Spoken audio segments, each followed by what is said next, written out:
Hello అండి, ఇవాళ పచ్చి కొబ్బరితో పొడి ఎలా చేసుకోవాలో చూద్దాం. ఫస్ట్ శనగపప్పు తీసుకొని కాస్త వేయించాలి. అది దూరగా వేగిన తర్వాత అందులో ధనియాలు, కాస్త ఎండుమిర్చి, తర్వాత ఒక 4-5 వెల్లుల్లి రెబ్బలు, కాస్త కరివేపాకు వేసి ఫ్రై చేసుకోవాలి. అలా ఫ్రై అయిన తర్వాత అందులో కాస్త చింతపండు వేయాలి. అవి కూడా ఒకసారి ఫ్రై చేసి పెట్టుకోవాలి. తర్వాత ఫ్రై చేసిన వాటిని మిక్సీలో వేసుకొని కాస్త సాల్ట్ వేసుకొని మిక్సీ పట్టుకోవాలి.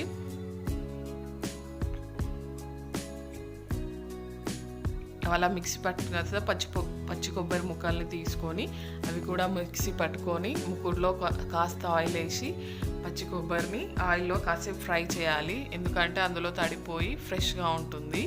అది కొంచెం కలర్ చేంజ్ అయ్యేంత వరకు ఫ్రై చేయాలి. ఫ్రై చేసిన తర్వాత మనం ఫస్ట్ మిక్సీ పట్టుకున్న పౌడర్ని అందులో కలుపుకొని రెండు కలిపి ఒకసారి మంచిగా మిక్స్ అయ్యేలా చేయాలి. తర్వాత కాస్త కారపొడి యాడ్ చేయాలి. తర్వాత మళ్ళీ ఒకసారి పోన్కు పెట్టుకొని అందులో పోపు దినుసులు వేసుకొని